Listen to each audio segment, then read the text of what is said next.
Halo semuanya, welcome to Podcast 14.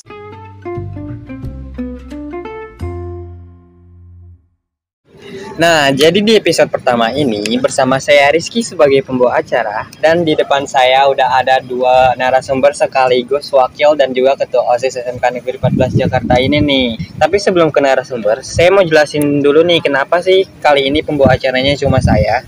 Karena Adel lagi berhalangan hadir. Dan untuk podcast sendiri, walau cuma saya sendiri atau Adel sendiri, itu tetap aja harus digas demi pendengar-pendengar setia yang mungkin udah nungguin podcast ini nih. Seperti yang kalian lihat di awal di judulnya, bahwa untuk tema kali ini saya akan mengangkat narasumber saya untuk bagian tips dan juga trik buat kalian yang barangkali berminat di OSIS. Oke, sebelumnya kalian boleh perkenalan dulu gak sini dari ketua dan juga wakil OSIS ini? Oke, boleh banget. Jadi perkenalkan, nama saya Nurul Ismalia, biasa dipanggil Nurul.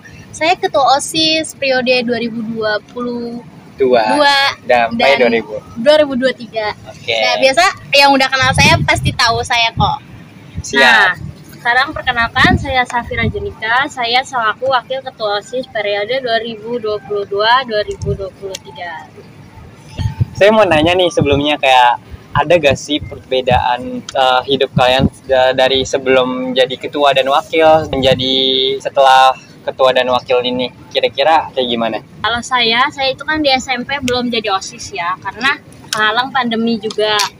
Nah, semenjak jadi OSIS itu sebelumnya saya kan pulang sekolah langsung pulang aja, tiduran, main-main sama temen, pokoknya bebas dan santai banget. Iya, benar-benar. Terus. Dan semenjak masuk SMK dan dipilih jadi kandidat wakil, mau nggak mau saya harus ngejalanin tanggung jawab dan amanah yang dikasih. Mau pulang rapat kesorean, terus langsung ngurusin anggota, ngurusin sekolah dan banyak hal lainnya. Kalau misalnya jadi kayak feelnya tuh jadi takut karena takut serba salah, karena ada tanggung jawab, terus gitu juga pulangnya kesorean kadang. Nah, itu kan ada termasuk dari resiko kalian menjadi OSIS sendiri nih. Nah, kita balik lagi nih. Saya mau tahu dong kayak motivasi kalian daftar OSIS sendiri itu kayak gimana? Motivasinya karena saya ngeliat waktu OSIS di SMP sekolah saya itu keren-keren banget. Waktu MPLS itu saya pakai gelang dan itu langsung ditegor beneran langsung. Sama kakak kelas OSIS mana nih? Di SMP. Oh, di SMP.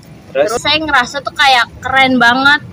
Mereka ngadain acaranya ya, terus masuk SMK ngelihat OSIS periode tahun lalu yang ternyata lebih keren lagi daripada OSIS saya di SMP. Jadi saya punya motivasi masuk OSIS itu karena ngelihat keren-keren ya dari MPLS. Terus juga pengen nambah pengalaman dari buat acaranya gitu sendiri. Kalau Anda, Nurul, kayak gimana, Nurul? Kalau saya tuh pas ke SMK itu saya cuma mau lanjutin dari SMP gitu, karena yang saya tahu tuh OSIS di SMK tuh lebih seru gitu kan, lebih banyak kegiatan, terus lebih luas gitu kayak gitu. Jadi saya motivasi saya tuh ya saya pengen nyoba hal baru gitu di SMK gitu.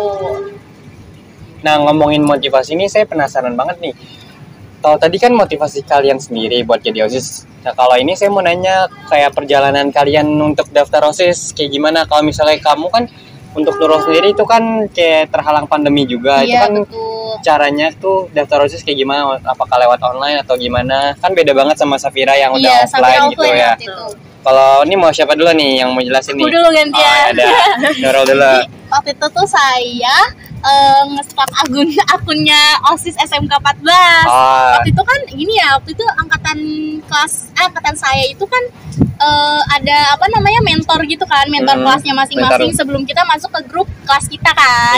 Nah, jadi tuh mentornya itu sempat nge-share akun OSIS. Jadi kayak mereka tuh sempat ngasih tahu kalau misalkan mau daftar OSIS, kalian kepoin aja akun OSIS. Pantengin gitu. Iya, betul. Nah, waktu itu saya pantengin terus tuh akun OSIS SMK 14. Nah, pas banget waktu itu OSIS SMK tuh bikin SG kan. Nah, SG-nya itu poster pendaftaran untuk jadi OSIS. Nah, gak lama ya udah dong saya daftar. Terus di situ kayak ada pengalaman-pengalaman saya gitu, terus prestasi-prestasi apa yang pernah saya dapetin gitu. Pokoknya saya isi deh Google Form-nya. Nah, kemudian tuh pas udah saya isi, saya dapet panggilan buat diwawancara. Kalau wawancara gitu. Sendiri itu offline atau online kira-kira? Nah, wawancaranya itu waktu itu yang pertama kan wawancaranya kan ada dua tahap. Yeah. Nah, yang tahap pertama itu saya disuruh ke sekolah. Tapi ada sesinya gitu, kayak sesi pagi, sesi siang kayak gitu. Nah, waktu itu saya kedapatan sesi siang. Karena kebanyakan kali ya. Iya, karena yang daftar kan juga banyak kan. Nah, itu jadi dibagi 2 sesi gitu. Saya kebagian sesi siang sama teman SMP saya. Nah, pas udah saya wawancara kan belum dikasih tahu kan kita kayak lolos apa enggak. Dikasih taunya itu pas di grup gitu loh, di grup ada nama-namanya. Gitu. Ya, di-list-listin. Nah, saya bukan keterima sih, saya lolos tahap pertama. Tapi sedihnya teman saya nggak lolos tahap pertama. Jadi kayak gitu. Padahal yang berjuangnya kayak bareng-bareng kan, ya, bareng-bareng. Tapi intinya nggak jadi. Nah iya, tapi teman saya masih support saya gitu. Tapi kira-kira nih, kan tadi wawancaranya lewat offline ya? Iya. Di tahap pertama. Nah, rasanya tuh kayak gimana sih, takut atau persiapannya juga panjang banget? Nah, iya benar. Kayak saya cerita ya. Iya. Saya jujur nih, waktu saya itu kan SMP kan nggak kayak gini kan, nggak ada wawancara gitu kan, masuk langsung dipilih. Kalau saya pribadi langsung dipilih dari wali kelas. Saya juga kayak gitu. Nah, kalau SMK tuh saya bingung kok pakai wawancara segala gitu masuk OSIS. Terus pas malamnya itu saya deg-degan kayak aduh besok pertanyaannya apa ya, terus kayak apa yang harus gue siapin gitu loh. Ya takut nggak bisa jawab. Iya bener, sampai saya tuh waktu itu bener-bener nyari di Google pertanyaan. masih misi template gitu. Pertanyaan apa sih wawancara OSIS gitu kan. Iya, terus saya mikir kayak ya pasti pertanyaannya masih kayak pasaran lah, kenapa kamu masuk OSIS gitu kan. Terus ya udah akhirnya kayak, tapi di situ bener-bener saya nggak bisa tidur tuh. Saya cuma mikirin pertanyaan apa gitu doang kayak gitu. Tapi pas besoknya bisa sih, cuman deg-degan banget gitu, apalagi ngelihat kakak-kakaknya tuh kayak galak gitu. Kayak gitu. Yang beda feel-nya dari kakak kelas SMP yang keren-keren, tapi kakak kelas SMP tuh kayak lebih ke galak kayak gitu tegas sih. Gitu loh. Ya tegas, tapi keren juga sih. Kalau misalnya dari Safira gimana nih? Saya sendiri itu saya awalnya nggak tahu ya ada pemilihan OSIS di SMK 14 ini. Terus teman saya itu pada heboh di grup ini SG OSIS nih ada pendaftaran OSIS. Banyak juga yang minat ya. Iya, itu banyak banget yang minat. Terus saya akhirnya ikut coba karena merasa waktu MPLS tuh OSISnya keren nih. Jadi lanjut. Terus akhirnya saya ikut daftar. Nah, besokannya itu langsung wawancaranya itu dibagi per pembina. Saya kedapatan pembinanya itu Pak Firman. Kalau di zaman kamu itu oleh pembina ya wawancaranya? Iya, langsung. Kalau kita tuh sama pertamanya kakak kelas dulu kan, terus keduanya baru sama pembina kayak gitu. Terus lanjut. Terus saya wawancara dengan Pak Firman, terus besokannya ternyata ada pendaftaran wakil. Terus kamu juga daftar? Iya. Jadi OSIS yang lalu tuh ke kelas-kelas nanyain mau daftar atau enggak. OSIS apa gitu kan? Iya. Tuh. Tapi saya nggak ingat. Iya, sama Kak Cinta itu. Lanjut.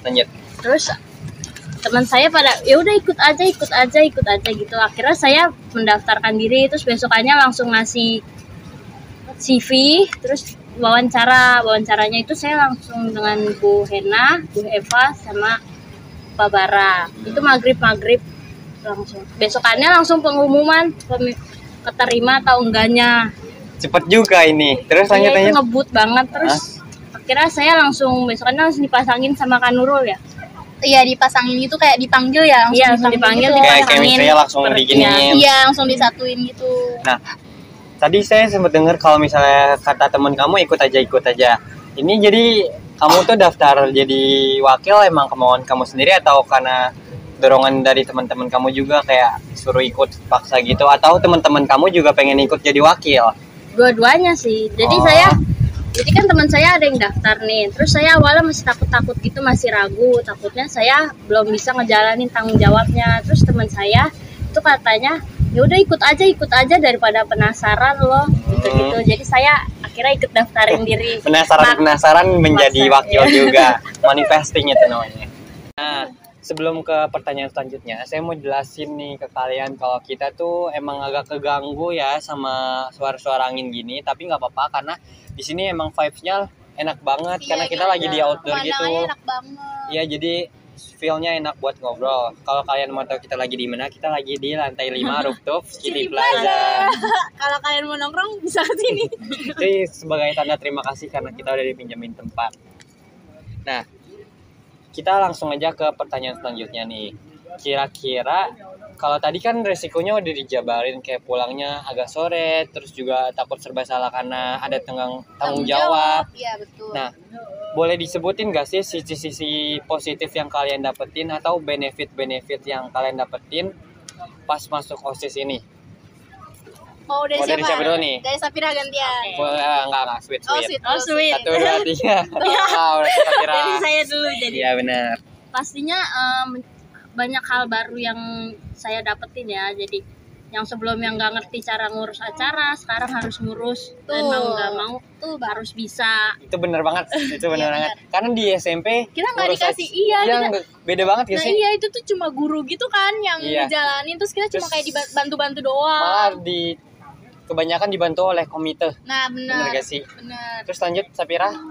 Terus pastinya selain nyoba-nyoba hal baru itu pastinya bisa jadi bisa ngerasain tanggung jawab yang lebih besar, bisa jadi orang yang bertanggung jawab, bisa ngurus organisasi.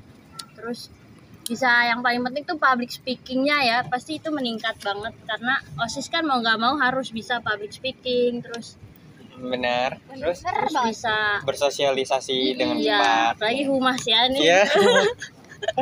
Nggak, jangan gitu dong. Itu untuk semua OSIS sih. Kalau misalnya dari kamu nih, Nurul? Kalau dari aku semuanya udah dijawab sih sama Sapira. Tapi ya emang benar sih kita di OSIS di SMK ini tuh kita lebih banyak belajar buat konsep bikin acara ya kan. Terus nyari dana buat acara. Itu susah banget guys. Tapi itu bener-bener kayak wah perjuangan. Iya, kayak aduh enak banget sih kayak kita punya pengalaman. Jadi itu kita juga tahu gitu loh. Nanti kita bakal di dunia kerja juga mungkin bakal ada kayak gitu. Jadi kita udah terbiasa. Kaget, nah ya. Nah tadi kan Sapira bilang bersosialisasi. Nah bersosialisasi itu bener-bener jadi tuh kita punya pegangan gitu loh nanti buat dunia kerja ya kan. Apalagi kan kita pas lagi PKL kan sekarang. Nah terus jadi kayak saya tuh banyak belajar di OSIS. Tadi juga Sapira sempat bilang public speaking. Nah public speaking itu bener-bener kepake banget di tempat PKL saya. Kayak bener-bener kepake deh pokoknya kayak pelajaran kita belajar di OSIS tuh bener-bener kepake di dunia masyarakat gitu, apalagi dunia kerja kayak gitu. Walaupun OSIS kayak saya mau tambahin kayak walaupun OSIS tuh belajarnya bukan kayak belajar yang di kelas kayak dijabarin sama guru-guru, itu betul. Kayak kita belajarnya secara inisiatif mungkin secara berjalannya waktu. Kayak pasti kepake banget gak sih inisiatif di PKL? Benar. Kayak kita jadi nggak diam aja kayak di OSIS nih kita kalau diam aja kayak merasa kayak gak enak ya gitu. Kayak kok gue diam aja, yang lain ada kerjaan kayak gitu. Pasti kalau anak OSIS pasti kayak gitu sih, kayak nggak mau nih yang namanya diem aja. Kalau orang lain lagi sibuk pasti kita punya inisiatif kayak mau bantuin gitu. Jadi kayak nggak enak juga. Dan itu bisa membuat diri kalian dicap bagus oleh supervisor kalian. Iya, betul. Jadi tips untuk dapat nilai bagus di PKL masuk OSIS. betul banget, sumpah betul banget. Tadi ngomong-ngomong tentang cari dana nih. Cari dana. Sebentar, mohon maaf ya kalau ketawa, tapi kayaknya boleh ceritain nggak sih waktu kita cari dana pas di bulan puasa itu nih, Nurul? Oke, jadi kan kalau Sapira kan belum pernah ngerasain. Nanti kamu rasain. Nanti kamu ngerasain pasti gitu dong. Nggak apa bisa lah, bener. Nggak apa. Kan udah ngerasain jaga Teva. Oh iya, kalau angkatannya enak banget kan jaga Teva. Tapi nggak apa-apa dapet duit itu. Waktu itu kalau angkatan saya itu belum, karena pandemi juga kan, Teva belum buka kayak biasanya. Jadi waktu itu kita mau ngadain acara first time kita itu namanya garasi. Nah, oh iya. Ya kan? Iya benar-benar. Itu ketupraknya ketupraknya kebetulan saya. Ketupraknya saya, terus jadi di sekolah kan belum ada kan dananya. Jadi kita disuruh nyari dana buat bayar narasumber. Bukan belum ada sih, tapi kayak kita tuh disuruh berjuang dulu. Iya, kita disuruh berjuang dulu. Terus abis itu kayak kita waktu itu nyari dananya dari jualan gak sih? Iya, dari jualan. Nah, gitu teman-teman kita ini sempat inisiatif nih kayak gimana kalau kita jualan aja gitu kan, tapi jualannya modalnya dari mana.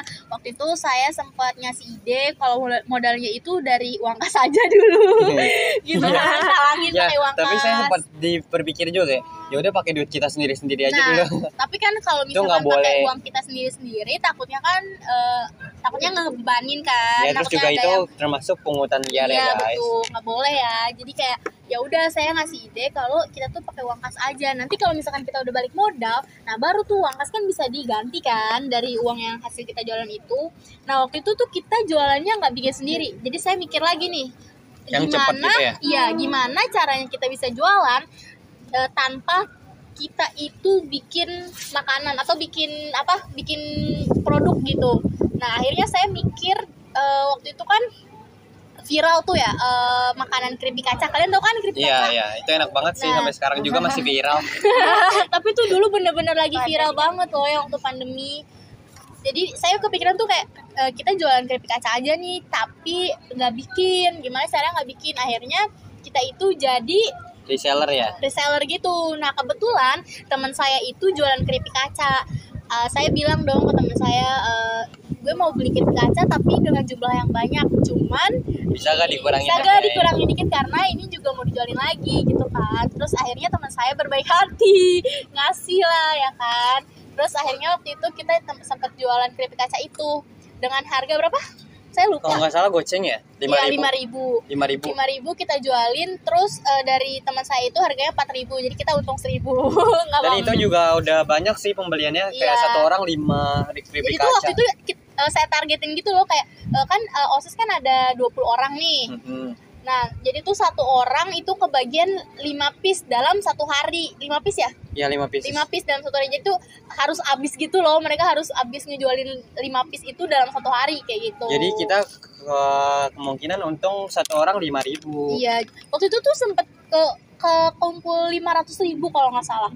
Oh ya itu bukan keripik kaca doang nggak sih? Kalau nggak salah itu sama cheesecake. Iya betul. Kalau cheesecake itu anggota kita yang bikin ya kan, teman kita sendiri, Alifa namanya. Waktu itu perjuangannya kayak ya Allah, nganterin saya pakai motor sampai hujan-hujanan ya. Tahu sumpah saya sampai sakit gitu cuma mau nganterin dagangan doang kayak gitu. Cuma sih itu enak banget, seru banget, pengalaman yang bener-bener dikenang gitu, bisa dikenang sampai saya lulus nanti. Nah, karena itu juga terhalang pandemi ya. Jadi kayak penghasilan OSIS juga belum ada, karena kalau sekarang kan di angkatan kita 2023 2023 itu kita berpenghasilannya lewat kantin kan, wirausaha. Kita tuh berwirausaha lewat dagang minuman. Itu lebih apa sih namanya? Enggak mudah gitu. Ya, lebih dimudahkan lah intinya. Nah, itu kan untuk di acara garasi kita jualan cheesecake sama di Nirankara. Di Nirankara ini lebih banyak lagi kita jualan. Betul. Kita tuh jualan bener-bener jualan langsung gitu kayak. Tapi kita dagang bener-bener. Ini sebenarnya agak di-prank ya sama pembina kita waktu bikinin acara. Ibu emang kalau lihat atau pembina kalau denger kita podcast gitu. Mohon dimaafkan Ibu.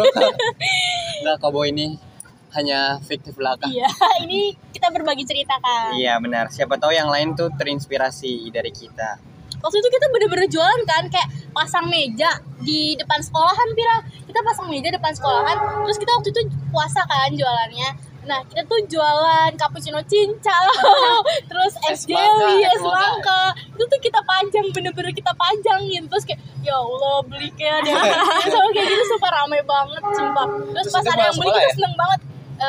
Iya itu pulang sekolah terus bikin beli cincau. Sumpah itu bener-bener kayak ya Allah enak banget gitu, rame-rame. Apa ya, capek cuman capeknya dia tuh kebayar karena rame-rame gitu. Terus kita buka puasa bareng. Terus kan kadang-kadang kan esnya kan mohon maaf ya cara kereta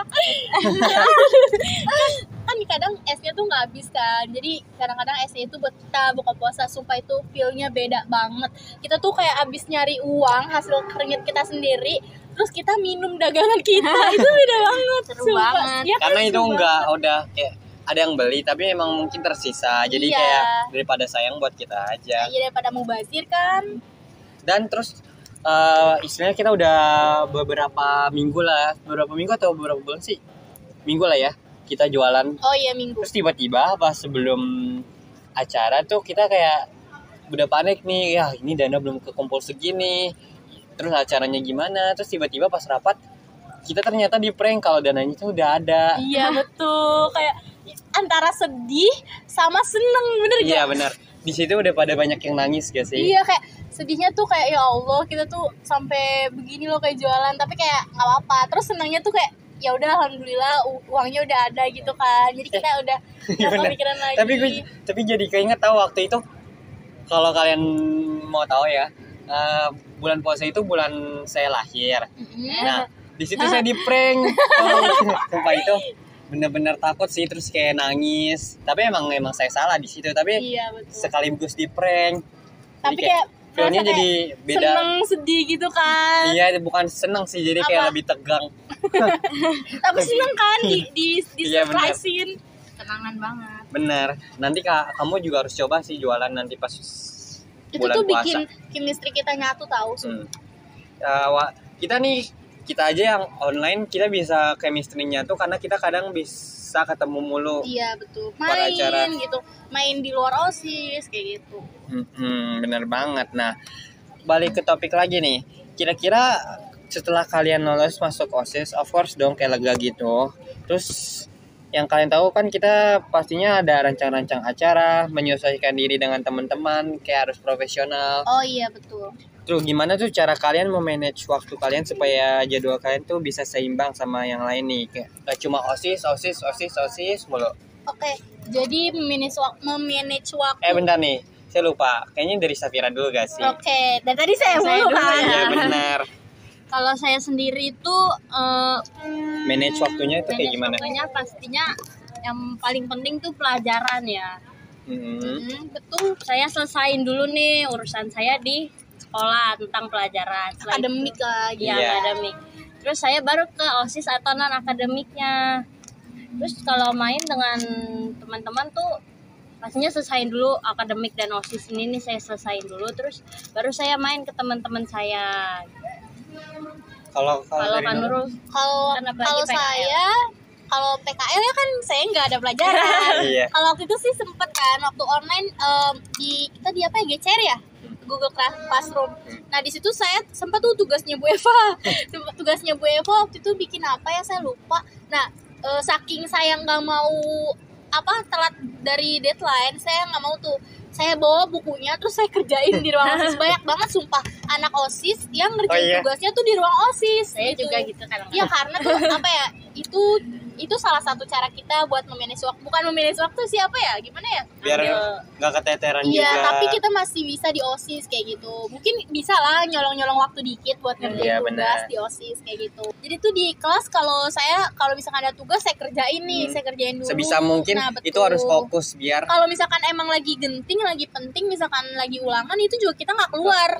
Kita nggak dikasih keluar sama guru mata kita karena emang lagi ulangan, apalagi ulangan MTK kan. Nggak bisa nyontek juga. Nah jadi tuh kalau misalkan lagi ulangan anak OSIS tuh nggak dibolehin keluar kalau itu tuh lagi penting kan, lagi genting. Nah cuma kalau misalkan lagi pelajaran biasa terus di OSISnya penting banget terus juga urgent, itu baru dibolehin keluar sama guru mapelnya. Jadi tergantung situasi ya kayak gitu. Jadi kita juga harus ngebedain yang mana nih yang penting duluan atau yang urgent duluan kayak gitu. Oh jadi kayak gimana ya, kayak pintar-pintarnya kalian memanage waktu juga. Nah, saya mau tanya nih. Saya mau tanya mulu. Kalian nggak mau tanya ke saya? Gimana? Apa ya? Kaike sendiri gimana nih? Kaike sendiri gimana nih pengalamannya jadi OSIS? Pengalaman jadi OSIS overall sih sama, tapi ya gitu. Pengalamannya emang banyak banget pelajaran, sisi positif. Terus juga emang kadang kalau misalnya keteter, saya usahain diri saya jangan sampai dipaksain banget. Iya betul. Kayak kalian harus tahu, kalau kata Bu Eva tuh kalian harus tahu batas diri kalian sendiri, jangan sampai sakit. Iya, yang penting di OSIS itu jaga kesehatan. Bener. Jangan lupa makan, jangan ayam dulu. Si bakar. Enggak, kita mie ayam. Kita mie ayam. Kita tuh sampai waktu itu tuh sampai angkatan kita tuh diomelin gara-gara jangan makan mie ayam mulu. Jangan mie ayam mulu. Nanti lambung kalian muter. Pembina kita emang se-lovely ini sih. Iya betul, seperhatian itu sama kita. Ngomong-ngomong tentang sikap profesional, kira-kira gimana cara kalian menyikapi profesional tentang teman-teman kalian yang bilang kayak OSIS nih keluar kerjanya keluar mulu padahal nggak belajar tapi enak nilainya gede, atau enggak kayak gimana gitu yang teman-teman julid lah. Oh kayak gitu. Kalau kamu? Coba dari Safira. Saya lagi nih. Atau dari saya? boleh dari dulu. Kalau dari saya nih dari hati yang paling dalam buat kalian semua teman-teman kelas saya. Enggak, ini bercanda guys. Semoga denger ya, semoga nonton podcast kita. Meskipun saya sering keluar OSIS, sebisa mungkin tuh atau saya sering tidur di kelas, saya kadang tuh belajar di rumah. Asik. Nggak sering belajar. Tapi yang paling penting kalau misalnya saya juga malas belajar di rumah, pokoknya di mana kita tuh bisa nyesuaiin diri aja di kelas. Kayak kalau misalnya di kelas ya jangan tiduran dulu kalau misalnya ada guru. Nah iya, apalagi kalau ada tugas. Ya jadi kayak sebisa mungkin itu difokusin dulu, diingetin dulu. Jadi kalau misalnya ulangan, jadi kita cuma tinggal inget-inget doang gitu loh, nggak harus pahamin lagi. Iya betul, jadi tinggal ngulang-ngulang kayak ya udah baca-baca lagi gitu. Ya terus juga kayak tips dari saya ya, kalau misalnya masih muda apalagi SMK, jangan terlalu membatasi diri kalian buat nggak ikut OSIS, nggak ikut kegiatan. Nah, itu malah sayang banget. Betul banget. Karena tuh apa ya, sayang banget kalau menurut saya, apalagi kayak kalian tuh nggak ikut OSIS, nggak ikut eskul, kayak bener-bener jadi introvert di rumah di sekolah. Yeah. Itu tuh kalian menyia-nyiakan gitu loh, menyia-nyiakan masa-masa sekolah. Nanti kan kita di dunia kerja kan nggak bakal bisa ngerasain adanya ekskul gitu kan, terus kayak OSIS, OSIS bisa sih kuliah nanti. Tapi itu cuma lebih beda lagi, lebih tegang lagi, lebih banyak lagi acaranya. Jadi kayak takut kaget juga gak sih yang tiba-tiba masuk ke BEM atau ke organisasi kampus gitu, kayak bro banyak lebih banget luas nih. Lagi itu kan ya. Ya, kalau kamu gimana cara menyikapi kalian berdua, cara menyikapi teman-teman nyinyir terhadap OSIS? Kalau saya sendiri sih saya lebih apa ya, kalau di kelas itu saya tuh lebih fair aja, kayak saya tuh ngejelasin ke mereka kalau OSIS tuh kayak gini, tapi saya lebih banyak ngejelasin sisi positifnya. Kalau misalkan kalau lo masuk OSIS tuh lo bisa dapet sertifikat lo gini gitu. Tapi kayak tapi untungnya teman-teman kelas saya tuh pada ngerti, karena kayak apa ya, saya di kelas itu akademiknya ya nggak jelek, maksudnya gimana ya, kayak nggak jelek, terus saya bisa gitu loh ngebagi waktu ya antara OSIS sama akademik. Jadi tuh teman-teman saya kalau misalkan saya ditanya akademik, teman-teman saya tuh udah tahu gitu waktu, apalagi kayak kalau misalkan saya lagi presentasi gitu kan, teman-teman saya tuh udah tahu banget gitu, gara-gara tuh saya udah belajar public speaking kan di OSIS. Jadi saya terapin lagi gitu di kelas saya, kayak jadi mereka tuh nganggep OSIS tuh nggak yang seburuk itu gitu, ngerti gak? Jadi bukan kayak keluar kelas doang. Nah iya, bukan yang keluar kelas doang, mereka tahu gitu loh saya tuh keluar kelas tuh ngapain gitu. Kalau kamu? Kalau saya nggak jauh beda ya dari sama Kak Iki. Jadi tuh harus pinter bagi-bagi waktunya. Terus kalau ini kan teman saya banyak ya yang di kelas yang OSIS juga, semoga denger ya kalian. Ini buat 10 AKL 2. Kalau misalnya teman-teman saya yang di kelas tuh suka ditegur gitu, itu jangan marah-marah ya guys, itu peraturan. Jadi kalian harus menempati kalian tuh di mana di sekolah ya, ngikutin aturannya. Betul. Jadi terus juga kalau misalnya sebentar guys, ada suara kereta guys. Oke lanjut ya, karena tadi ada gangguan kereta sedikit. Tadi nyampe mana yang pas gimana kamu nyikapin sikap profesional terhadap teman-teman yang kadang emang nyinyir atau kayak nggak suka kita jadi OSIS gitu loh? Ya udah gitu loh, kayak kalau misalnya emang nggak sesuai peraturan ya udah tetap tegur aja, tapi kita tetap main juga sama teman-teman kita itu. Jadi tapi kita juga ya sekalian ngejelasin kalau OSIS tuh gini seperti katakan Nurul tadi. Terus kalau misalnya ada tugas itu kan nilai saya juga termasuk baik ya, kayak Kak Nurul itu juga. Amin. Saya misal nih jaga Teva itu saya sambil ngerjain tugas kadang kalau misalnya nggak ada yang beli. Iya betul banget. Terus kayak kan sekarang tuh udah offline, tapi tuh masih banyak guru yang masih pakai GCR, jadi tugasnya tuh bisa langsung di dokumen gitu, itu langsung selesai. Tapi ada deadline ya? Iya, jadi langsung dikerjain gitu. Oke. kita udah ke sesi terakhir nih, udah nggak nyangka, maksudnya udah cepet banget, nggak berasa banget ya. Nah, sesi terakhir ini saya mau tahu dong tips and trick dari kalian sendiri nih masing-masing, kayak apa sih sampai bisa lolos, kayak gimana, terus dilihat tipsnya, juga gitu. Tipsnya supaya bisa lolos jadi OSIS, persiapinnya apa, mentalnya kayak gimana gitu. Kalau saya sendiri tipsnya itu, saya kan tadi juga sempat cerita kan, waktu saya mau wawancara, terus saya malamnya mikir kan. Nah, saya selalu kayak gitu, nggak hanya di OSIS aja, itu kayak saya mau lakuin hal baru nih, atau besok saya mau lomba nih misalkan. Nah, malam-malamnya itu tuh saya mikir, atau udah dari jauh-jauh hari gitu. Kalau lomba kan emang persiapannya kan panjang kan, jadi kayak ya udah saya latihan gitu-gitu. Nah, kalau OSIS, kalau kalian mau masuk OSIS, tips dari saya itu ya kalian persiapin aja jawaban-jawaban yang mungkin kalian sedikit tahu lah gitu, bakal ditanya apa gitu kan. Terus kalau misalkan kalian juga punya prestasi tuh bagus banget, kalian nanti misalkan disuruh bikin CV nih di OSIS, kalian cantumin tuh prestasi-prestasi apa aja, tapi jangan ngibul. Kan banyak juga kan, mungkin kayak CV itu kayak kita mau ngelamar dunia kerja juga kayak gitu kan CV-nya. Jadi kalau kalian yang punya prestasi, yang punya pengalaman sebelumnya, jangan dipendem, tapi dikembangin lagi. Tuh.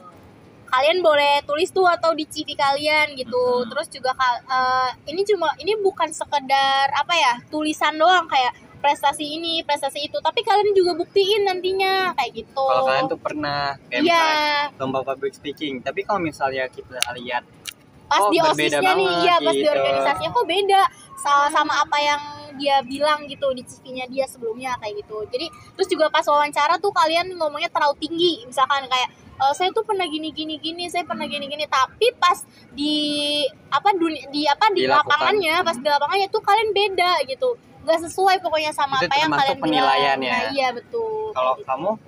Kalau dari saya betul ya kata Kak Nurul. Terus menurut saya tuh pertanyaannya tadi tips and trick. Kalau misalnya kalian masuk OSIS tuh gimana? Terus mentalnya apa aja sih yang harus disiapin dari segi mental ataupun materi? Selain kalau misalnya nggak punya pengalaman tuh yang pasti niat ya. Benar. Itu harus niat, terus harus komitmen sama diri sendiri. Benar, Rita. Betul. Karena tanggung jawabnya OSIS ini kan nggak cuma sehari 2 hari, tapi satu periode, terus bahkan bisa 2 selamanya nggak sih kalau misalnya, karena komitmen OSIS sama aja kayak komitmen diri sendiri. Iya betul. Terus juga betul kata Kak Nurul, jangan terlalu tinggi ya ngomongnya, tapi yang penting di lapangannya bukan di ininya. Yang penting buktinya. Ya betul. Intinya tuh dari misalnya kalian mau bisa lolos dari OSIS, kalian tuh harus bener-bener pertama diniatin. Dulu, bentar. Apa yang mana nih? Saya ambigu nih, lolos dari OSIS itu. Lolos dari apa? Oh ya, mohon maaf juga nih. bukan. Gitu. Lolos dari OSIS, I mean tuh kayak lolos dari wawancara OSIS. Nah, betul. Terus kalian menjadi OSIS gitu. Nah, menurut saya sih yang pertama diniatin banget, terus berkomitmen sama diri sendiri. Terus keluar dari zona nyaman. Jangan suka main di situ-situ aja. Jangan karena kayak kamu mager, jadinya kamu diem aja, atau kamu takut kamu diem aja, nggak mau berani mencoba gitu loh. Iya betul. Terus ketiga apa ya? Stabil sih, harus stabil. Maksudnya stabil tuh dijalaninnya nggak boleh nanti kayak gini ya, nggak boleh setengah-setengah. Dan yang paling penting menurut saya adalah cara kalian kerja di lapangannya nanti gimana. Betul. Sama ini sih lebih ke apa ya? Ke mental sama fisik kalian harus apa ya? Kalau fisik sih mungkin nggak terlalu ya. Iya, cuman kalian juga harus tetap jaga kesehatan kan. Kalau di OSIS tuh kadang kita juga suka lupa waktu kan, suka lupa makan tuh. Ya, paling utama itu termasuk masalah manajemen OSIS. Waktu. Iya betul. Itu tuh masalah penyakit anak OSIS yang sering diomelin pembina, apalagi Bu Eva. Itu tuh lupa makan, telat makan. Nah, jadi tuh akibatnya kalau kita telat makan ya sakit, pingsan. Pingsan. Ya kan? Jadi tuh kalau fisik ya kalian harus jaga kesehatan gitu kan. Terus kalau mental kalian lebih lebih ditekatin lagi gitu. Mentalnya jangan apa ya, gimana sih ngomongnya? Jangan apa-apa kalau misalnya habis diomelin, iya, tapi langsung bilang kayak ngedown. Iya, ngedown sih nggak apa-apa, tapi nggak selalu ngedown. Iya, gitu. jangan berlarut-larut gitu, kayak sampai kalian mikirin kayak aduh kenapa gini-gini itu, sampai akhirnya kalian nggak mau lagi di OSIS. Jangan kayak gitu. Jadi tuh apapun yang kita lakuin nanti di OSIS itu bakal berguna banget ke depan. Itu bakal nanti ada aja revisiannya kan dari pembina kalau kita ngelakuin kesalahan, terus atau dari kakak kelas kita tuh bakal kena tegur. Nah, jadi tuh tipsnya kalian tetap kalian perbaikin kesalahan yang kemarin kalian lakuin, terus kalian tetap komitmen tadi yang udah dibilang Kak Iki sama Safira kan, komitmen kalau kita tuh tetap di OSIS gitu. Kita tuh tetap mungkin kesalahan kita kemarin itu bisa kita jadiin pelajaran, kita perbaiki. Wih, ternyata udah banyak juga ya perbincangan kita tentang tips and trick, terus juga motivasi pengalaman. Ya, benar banget di episode ini. Nah, semoga pendengar-pendengar ini bisa mengambil sisi positifnya. Kalau misalnya kalian ada ngambil sisi negatif, itu silakan buat evaluasi dan kritik saran kita. Tapi semoga aja lebih banyak positifnya yang lebih diambil. Nah, untuk episode pertama ini gimana nih menurut kalian? Tolong dikasih ratingnya ya. Terus juga semoga tips and trick di episode kali ini tuh bisa bermanfaat, terutama membantu kalian gitu loh dalam yang mau masuk OSIS nih. Membuka pikiran kalian lagi. Betul, apalagi yang kelas 10 kan masih bisa tuh masuk OSIS kan. Benar. Terima kasih kepada pendengar yang sudah mengunjungi platform ini. Semoga episode-episode kedepannya makin banyak lagi narasumber yang makin seru nih. Makin seru, makin lucu-lucu gitu. Ya benar. Bisa jadi salah satu di antara kalian yang dengerin. Iya, betul. Pokoknya jangan lupa terus support kita dengan cara like, komen. Komen bisa gak sih di Spotify ini? Bisa. Dan juga follow akun OSIS dan akun Podcast ini ya. Dah. Berbagi cerita bersama kita. See you next time. Bye.